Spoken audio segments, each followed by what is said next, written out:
De acordo com Tito 2, de 3 a 5, as mulheres mais velhas devem ensinar as mulheres mais jovens. Uma querida ouvinte aprendeu sobre esse poderoso princípio. Ela diz o seguinte: eu vivi em uma comunidade onde havia várias mulheres mais velhas em nosso bairro, e eu costumava ir e sentar com elas. Elas ensinavam a partir da palavra de Deus e de suas experiências de vida. Eu cresci com um coração para Deus e para o povo de Deus. Então decidi que eu andaria em obediência ao que o Senhor havia me chamado para fazer. E comecei um ministério em minha casa com 12 mulheres. Deus está abençoando esse ministério e nós estamos nos reunindo e tendo um tempo muito bom no Senhor. Eu acho muito importante que abençoemos a vida uma das outras. E lhes digo o tempo todo: quando você vir uma irmã que está com dificuldades, fortaleça sua irmã. É isso que devemos fazer como parte do corpo de Cristo, fortalecer umas às outras.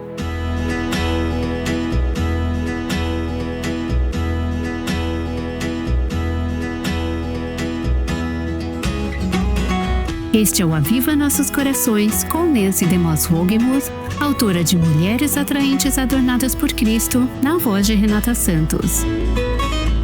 Você já ouviu alguém dizer: eu amo a Deus, mas não vejo a necessidade para a igreja? Esse processo de pensamento é preciso? Hoje, Nancy DeMoss Wogemuth aborda nossa necessidade de relacionamentos e envolvimento no corpo de Cristo. Vamos continuar em nossa série O Poder de Relacionamentos. Vamos apenas voltar por um momento e revisar onde estivemos. Quero que façamos mais algumas aplicações desta verdade aos nossos relacionamentos no corpo de Cristo. Se você tem sua Bíblia, deixe-me encorajá-la a abrir em Eclesiastes capítulo 4. Vimos, começando no versículo 1, a dor da injustiça e da opressão, relacionamentos pecaminosos e danificados.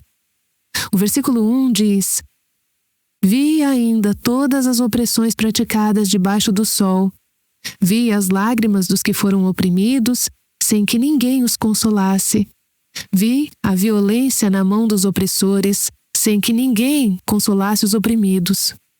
Por isso considero mais felizes os que já morreram, mais do que os que ainda vivem. Porém, mais feliz do que uns e outros é aquele que ainda não nasceu e não viu as más obras que se fazem debaixo do sol. Então vi que toda fadiga e toda habilidade no trabalho provém da inveja do ser humano contra o seu próximo. Também isto é vaidade e correr atrás do vento. E então vimos, começando no versículo 7, o problema do isolamento. Não apenas a injustiça em relacionamentos pecaminosos e danificados, mas o problema do isolamento, onde nos afastamos, nos retiramos e não temos nenhum relacionamento. Versículo 7. Então considerei outra vaidade debaixo do sol, um homem sem ninguém, que não tem filhos nem irmãos, mas que não cessa de trabalhar e cujos olhos não se fartam de riquezas. E ele não pergunta: para quem estou trabalhando, se não aproveito as coisas boas da vida? Também isto é vaidade e enfadonho o trabalho. E então nos versículos de 9 a 12, estivemos olhando para o poder da intimidade, a prescrição de Deus para relacionamentos danificados ou inexistentes. Primeiro, que devemos ter um relacionamento com Deus verticalmente. Depois, que esses princípios afetariam nossos relacionamentos horizontais, uns com os outros, particularmente dentro do corpo de Cristo. E vimos que há pelo menos 4 benefícios e bênçãos de ter relacionamentos piedosos e íntimos. O versículo 9 diz: melhor é serem 2 do que 1. Porque, antes de tudo, eles obtêm mais resultado pelo que investem, há mais produto, mais frutificação para o seu trabalho, eles têm bom retorno pelo seu trabalho. E no versículo 10, porque se caírem, um levanta o companheiro, mas ai do que estiver só, pois caindo não haverá quem o levante. E então o versículo 11 quando nos encontramos em circunstâncias adversas, ou frias, ou difíceis. Também, se 2 dormirem juntos, eles se aquecerão. Mas, se for um sozinho, como se aquecerá? E então vimos na última sessão, no versículo 12, que quando estamos sob ataque, quando estamos sendo atacadas pelo inimigo, diz assim: se alguém quiser dominar um deles, os 2 poderão resistir. O cordão de 3 dobras não se rompe com facilidade. Assim, vemos que há muitas razões pelas quais precisamos umas das outras. Primeiro, nosso relacionamento com Deus. Depois, umas com as outras. Precisamos aproveitar os benefícios do relacionamento. Não apenas recebendo esses benefícios e bênçãos, mas estando do lado de quem dá, dando esses benefícios e bênçãos a outras. Gostaria de focar hoje no contexto em que vivemos esses relacionamentos. Penso que Deus projetou e providenciou 2 contextos principais nos quais devemos ter relacionamentos íntimos. Esses relacionamentos íntimos nos ajudam a lidar com os problemas de injustiça e isolamento. Eles nos ajudam a lidar com a dor ou a vergonha de uma infância abusiva. Eles nos ajudam a lidar com a solidão. A solução de Deus são relacionamentos santos e íntimos, primeiro com Ele, mas depois, umas com as outras. Há 2 ambientes nos quais Deus providenciou para que tenhamos relacionamentos. O primeiro é no contexto do lar, nossas famílias. Claro, isso vai variar dependendo da sua estação de vida, quanto a quem isso envolve. Mas pode envolver pais, casamento, filhos. Todas nós viemos de uma família. Pode ser que você não tenha nenhum membro da família vivo agora. Pode ser que você não seja casada. Pode ser que você não tenha filhos. Mas todas nós tivemos, em algum momento ou outro, algum tipo de relacionamento familiar. Se você está aqui, neste planeta, você teve algum tipo de família. A família, porém, pode ter sido muito menos do que ideal. Mas o plano de Deus é que precisemos de nossas famílias. É dentro do contexto da família que Deus pretendia que aprendêssemos muitas das lições mais importantes da vida. Precisamos do casamento, precisamos de relacionamento entre pais e filhos. Se você é casada e está lutando nesse casamento, lembre-se de que você precisa desse cônjuge, que Deus está usando esse cônjuge, mesmo que ele não seja um cristão, mesmo que ele não seja uma pessoa piedosa. Deus sabe exatamente do que você precisa em sua vida para ajudá-la a se tornar mais semelhante a Jesus. Se você tem filhos, Deus sabe exatamente do que você precisa para ajudá-la a se tornar mais semelhante a Jesus. Às vezes, Deus usa esses filhos. Eu vejo alguns grandes sorrisos aqui, ou talvez gemidos, eu não tenho certeza do qual, mas vocês estão se identificando com isso. Deus usa seus filhos meio que como uma lixa celestial para expor quem você realmente é, para mostrar necessidades em sua vida. Melhor é serem 2 do que 1. No contexto da família, crescemos e nos tornamos mais parecidas com quem Deus quer que sejamos. Precisamos de nossas famílias. Deixe-me dizer que, se as coisas não estão bem em casa, então não estão bem.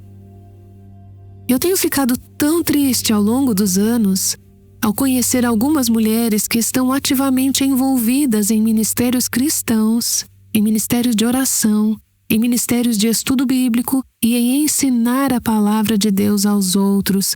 Mas, quando você começa a conversar com elas sobre a sua família, é um desastre. O casamento delas é uma bagunça. Seus filhos são uma bagunça. Seus relacionamentos em casa estão fragmentados e quebrados. Veja bem, eu não estou dizendo que essas mulheres são responsáveis por todos os problemas em suas famílias, mas eu estou dizendo que você não pode ignorar o que está acontecendo em casa e esperar simplesmente sair de casa, fugir do que está acontecendo lá e ter um ministério frutífero fora do lar. A família, sua família, é um contexto no qual Deus quer ajudá-la a se tornar mais semelhante a Jesus. Um contexto no qual Ele quer que você se concentre em desenvolver relacionamentos saudáveis e íntimos. Há outro contexto principal no qual Deus quer que desenvolvemos relacionamentos, e é na família de Deus, na igreja, no corpo de Cristo. Quero aproveitar esta oportunidade para enfatizar que você não pode ser uma cristã solitária e ter sucesso na vida cristã. Deus projetou você para ser parte de um corpo e você não pode ser tudo o que Deus quer que você seja se estiver tentando fazer isso sozinha.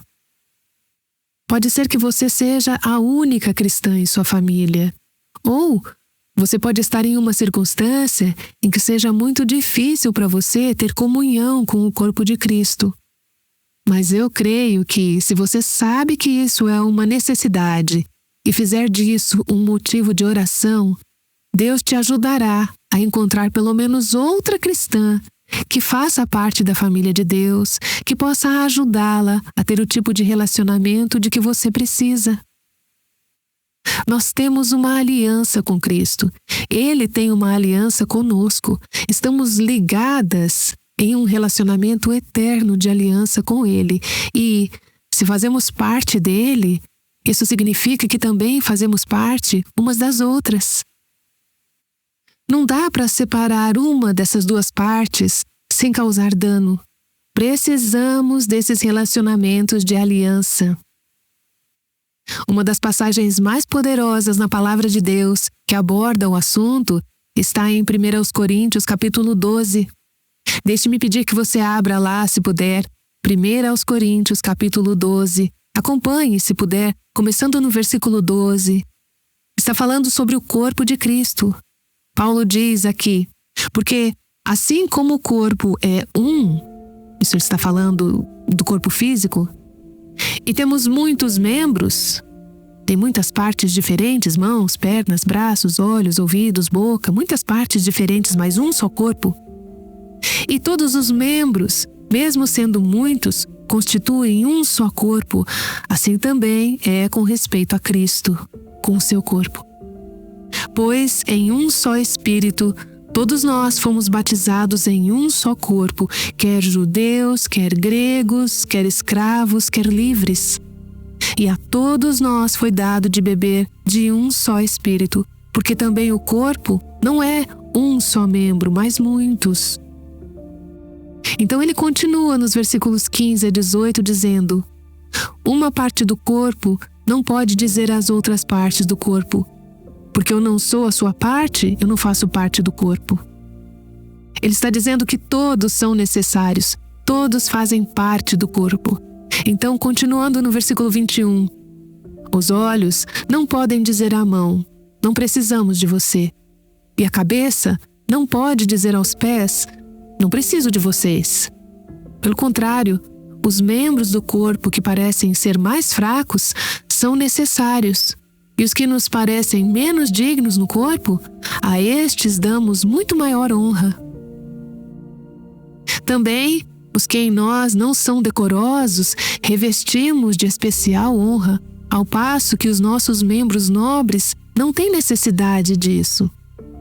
Contudo, Deus coordenou o corpo. Agora esse é o corpo de Cristo, tá?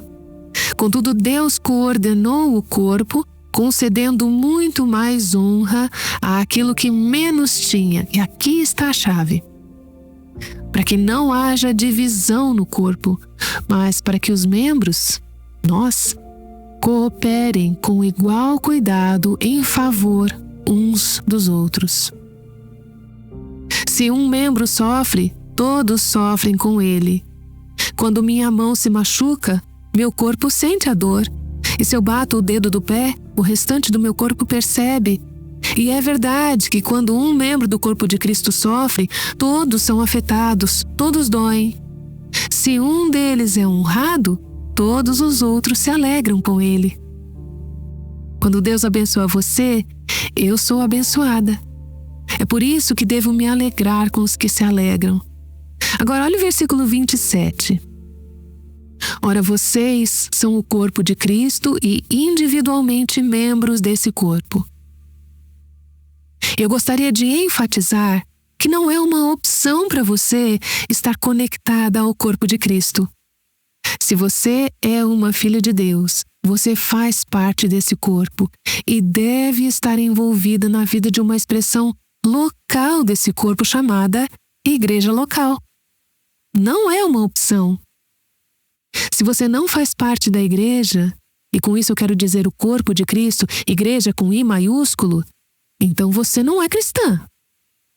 Se você é cristã, parte da igreja com I maiúsculo, então precisa fazer parte de uma expressão local desse corpo de Cristo. Você precisa estar frequentando sua igreja local. Você precisa estar participando dela. Você precisa estar servindo nela. Você precisa ser responsável perante esse corpo local de cristãos. Quando você peca, precisa estar disposta a ser exortada por esse corpo e, se necessário, ser disciplinada espiritualmente por esse corpo de cristãos que te conhece e está comprometido com você. Você precisa assumir responsabilidade pela união desse corpo, não criticando, não procurando defeitos, não o destruindo, não o derrubando. As Escrituras dizem que, se você destruir o corpo de Cristo, Deus te destruirá. Foi por isso que Paulo disse aos cristãos filipenses, em Filipenses capítulo 4, que havia 2 mulheres na igreja deles que não estavam se dando bem. Evódia e Sintique eram seus nomes. Ele disse àquelas 2 mulheres: entrem em acordo, derrubem essas barreiras, derrubem esses muros, aprendam a se dar bem uma com a outra. Mas então ele disse ao restante do corpo: ajudem essas mulheres a se reconciliarem. Não deixem esse conflito sem ser tratado. Lidem com isso. Vocês fazem parte uns dos outros, vocês precisam uns dos outros. E é no contexto desse corpo que vocês podem se tornar tudo o que Deus pretende que vocês sejam. Eu vou levar além essa metáfora do corpo de Cristo. Eu quero estreitar um pouco mais e ver que, como mulheres, há uma maneira particular pela qual devemos nos relacionar umas com as outras dentro do corpo de Cristo, mulher para mulher. Há uma necessidade de que nós, como mulheres, tenhamos relacionamentos de cuidado e nutrição dentro do corpo de Cristo. E é claro, a passagem principal que diz isso explicitamente no Novo Testamento é Tito, capítulo 2. Muitas de vocês estão familiarizadas com essa passagem, mas deixe-me ler os versículos 3, 4 e 5 de Tito 2. No contexto aqui, Paulo está falando com Tito sobre como a família de Deus deve funcionar. Ele já deu as instruções aos que estão em liderança na igreja, as qualificações para serem presbíteros e líderes espirituais. Ele falou aos homens mais velhos e aos homens mais jovens. Agora, ele diz no versículo 3: do mesmo modo, quanto às mulheres idosas, que tenham conduta reverente, não sejam caluniadoras, nem escravizadas a muito vinho, que sejam mestras do bem. Quem deve ensinar? As mulheres mais velhas. Parece que apenas as mulheres mais velhas que frequentaram seminário que devem fazer isso? Apenas as mulheres mais velhas que fazem parte da equipe da igreja? Não, é algo inclusivo. As mulheres mais velhas no corpo de Cristo devem ter um comportamento exemplar e devem modelar as características de uma cristã piedosa e madura. Mas então, devem ensinar o que aprenderam sobre o coração, os caminhos e a palavra de Deus. Devem ensinar o que é bom e assim instruir as mulheres mais jovens. Instruir as mulheres mais jovens. As mulheres mais velhas devem estar ensinando as mais jovens. E aqui está o currículo. Devem ensiná-las a amar o marido e filhos, a serem sensatas, puras, boas donas de casa, bondosas, sujeitas ao marido, para que a palavra de Deus não seja difamada. Lembro-me de conversar com uma mulher, não muito tempo atrás, que estava no início dos 30 anos e era solteira. Ela disse: Nancy, eu não tive modelos enquanto crescia, nenhum modelo de piedade. Ela falou sobre como seus pais tiveram um casamento terrível por 23 anos e depois se divorciaram. E ambos os seus irmãos passaram por múltiplos divórcios. E aqui está ela, uma jovem mulher, nunca casada. E ela está dizendo: eu não sei como é uma mulher piedosa. Eu não sei como é um casamento piedoso. Eu não tive modelos. É para mulheres como esta, assim como para mulheres como você e eu, que Paulo deu essas instruções a Tito. As mulheres mais velhas modelam o comportamento exemplar e depois ensinam as mulheres mais jovens o que é bom: instruí-las, nutri-las, discipulá-las. Isso acontece no contexto de relacionamento, individualmente, em pequenos grupos, juntas. É algo que acontece além do que acontece com a pregação do seu pastor no púlpito. Entre os domingos, é isso que acontece. As mulheres mais velhas estão instruindo as mais jovens a amar seus maridos e seus filhos, ensinando-as não apenas a fazê-lo, mas como fazê-lo, a serem sensatas, a serem puras, a trabalharem em casa, a serem bondosas. Você sabia que pode aprender a ser bondosa? Isso é algo que as mulheres mais velhas devem ensinar às mais jovens, ensinando-as a serem submissas a seus próprios maridos. E se não fizermos isso, então a palavra de Deus será difamada. Daremos um péssimo testemunho ao mundo. Não mostraremos ao mundo como é o Evangelho se não o vivermos no contexto desses relacionamentos. Entenda, essa fala de relacionamentos de cuidado, mentoria e discipulado dentro do corpo de Cristo entre mulheres não é uma opção. Não é algo que você possa dizer: ah, temos um programa de mentoria feminina em nossa igreja, mas eu não participei. Você não precisa participar do programa, mas precisa estar envolvida no programa de Deus. Não é algo que você decide se quer ou não se inscrever. Você está em uma dessas duas categorias, talvez em ambas, de alguma forma. As mulheres mais velhas devem estar modelando e ensinando, e as mulheres mais jovens devem estar aprendendo e crescendo, e, finalmente, tornando-se elas mesmas as que vão ensinar. Você pode estar em uma fase da vida em que se considera tanto uma mulher mais velha quanto uma mulher mais nova. Eu gosto de ter em minha vida, eu preciso ter em minha vida relacionamentos com mulheres mais velhas que estejam me instruindo, me orientando nos caminhos de Deus. Mas então, eu preciso ser uma mulher mais velha. Eu sou uma mulher mais velha para mulheres mais jovens. Eu preciso estar sempre envolvida, como mulher mais velha, em modelar e ensinar. Como mulher mais jovem, preciso estar envolvida em aprender e crescer. Se você não está em pelo menos uma dessas duas categorias, está perdendo um privilégio incrível e uma responsabilidade incrível.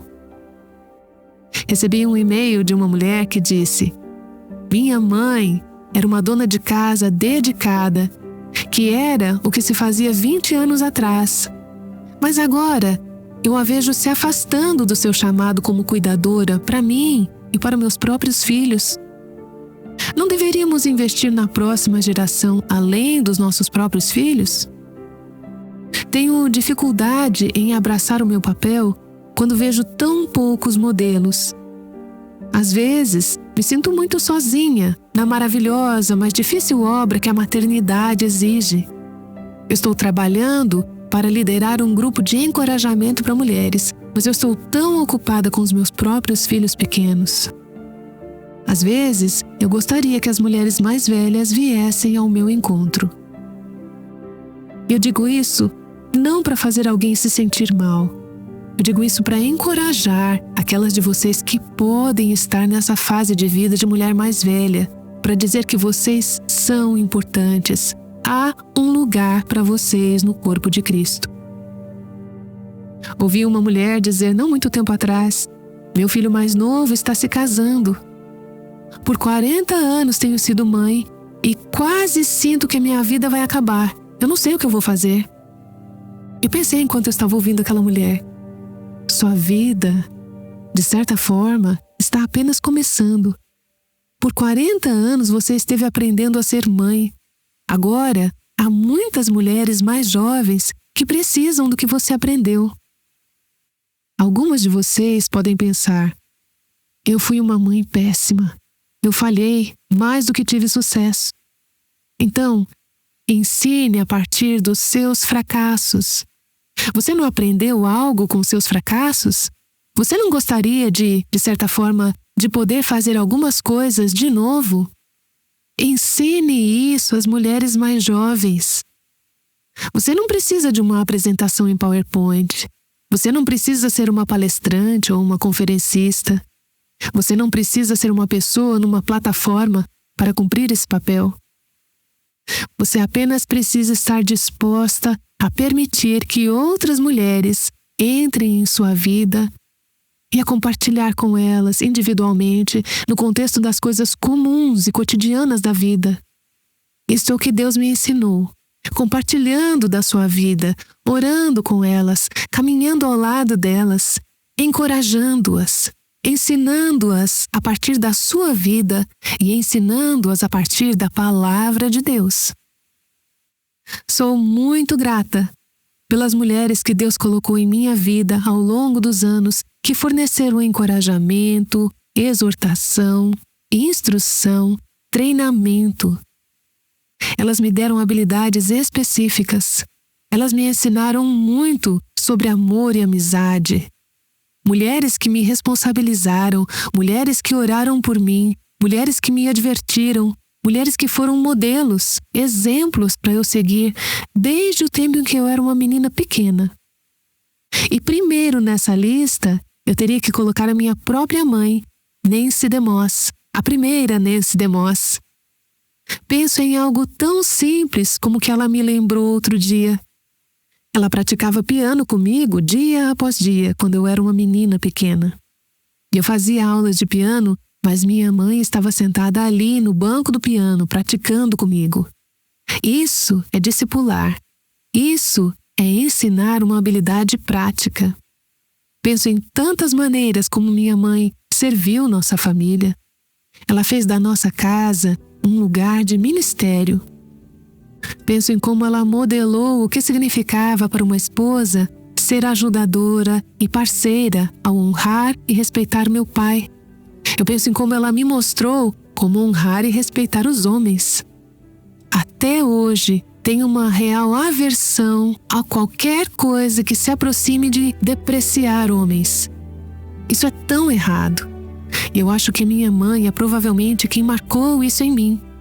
Ela nunca me disse isso, mas ela demonstrou o fato de tal maneira que eu nunca, até hoje, nunca ouvi minha mãe dizer uma palavra negativa sobre o meu pai, nem para ele, nem para qualquer pessoa sobre ele. Este é um exemplo incrível e agradeço ao Senhor por isso. Penso em outras mulheres também. Penso em Lucy Johnston, que foi a minha professora da primeira série. Ela incutiu em mim o amor pelo aprendizado. Ela me ensinou a ler. Agradeço ao Senhor por aquela mulher mais velha. Ela parecia bem mais velha, mas na verdade não era. Ela não apenas me ensinou naquele ano, mas nos anos seguintes, orou por mim e por meus irmãos. Acho que ela ensinou 6 ou 7 das crianças da minha família. Ela orou por nós, crianças, por nome, durante muitos anos. Eu penso em Liz DeVries. O marido dela foi o meu professor de música no ensino médio e regente do coral. Eu costumava acompanhá-los quando cantavam. Ela me tomou sob sua proteção e me ensinou algumas coisas práticas. Lembro-me de uma vez em que ela me levou para a casa dela e me ajudou a fazer um vestido para um evento especial que estava se aproximando. Eu não sei se eu conseguiria fazer isso novamente hoje, mas ela estava me ajudando a adquirir habilidades práticas. Sabe de uma coisa? Foi mais do que aprender a fazer um vestido. Foram horas de conversa. Foi durante um período da minha adolescência em que eu estava lutando para saber quem eu era. Ela ouvia, se importava e se envolveu na minha vida. Penso na minha professora de matemática do ensino médio, Mary Ellen Ball. Tivemos uma turma em que, em certo momento, eu era a única pessoa na classe. Ela se sentava e me ouvia lutando com questões da minha fé por hora após hora. Quando eu olho para trás, eu não consigo acreditar que ela fez isso. Deus a usou de maneira mentora na minha vida. Penso em Laura Munch, que agora está com o Senhor. Quando eu era uma menina pequena, ela me escreveu um bilhete. Ela era amiga dos meus pais e me encorajou a memorizar as Escrituras. Ainda me lembro disso. E ao longo dos anos, desde então, tenho memorizado muita Escritura, encorajada por uma mulher mais velha. Penso na Mama Jay. Ela ora por mim. Ela escreve bilhetes de encorajamento. E tantas outras mulheres que o Senhor usou na minha vida, como mulheres mais velhas que estavam ensinando uma mulher mais jovem a se tornar tudo o que Deus quer que ela seja. Não havia nada formal ou oficial em nenhum desses relacionamentos. Era simplesmente um modo de vida. Então, eu quero perguntar a você hoje, quem é a sua mulher mais jovem? Eu vejo aqui uma adolescente e talvez ela esteja pensando, bem, eu mesma sou uma mulher mais jovem, mas sabe de uma coisa? Você é uma mulher mais velha para alguém. Há mulheres mais jovens. Você tem irmãs mais novas e há mulheres mais jovens na sua vida que o Senhor quer que você seja uma mulher mais velha para elas, para modelar e ensinar. Quem é a mulher mais jovem na sua vida? Quem você está trazendo para perto de você para orar com ela, para encorajá-la em sua caminhada com o Senhor? Quem é a mulher mais velha na sua vida? Em quem você está permitindo que invista na sua vida? Você está assumindo o lugar de aprendiz? Você tem um espírito ensinável? Você está recebendo das mulheres que Deus colocou na sua vida? À medida que fazemos isso, à medida que funcionamos em relacionamento e comunidade, mulher para mulher no corpo de Cristo, as Escrituras dizem que a palavra de Deus não será difamada. O Evangelho será tornado crível à medida que o vivemos. Eu quero pedir que você, neste momento, considere o que o Senhor gostaria que você fizesse especificamente sobre o que acabamos de ouvir. Há alguém que você precisa convidar para sua casa? Não para estabelecer um acordo de se encontrarem pelo resto da vida, mas apenas dizer: gostaria de nos encontrarmos algumas vezes, gostaria de encorajá-la. Se você é uma mulher mais velha, quem é uma mulher mais jovem que você poderia convidar para se tornar parte da sua vida periodicamente, para ver o que você pode fazer para encorajá-la, exortá-la, ajudá-la a aprender os caminhos de Deus? Há muitas mulheres famintas por isso hoje na igreja. Talvez você precise dizer: eu preciso de uma mulher mais velha. Você precisa estar disposta a pegar o telefone ou a encontrar uma mulher na igreja e dizer: você me ajudaria?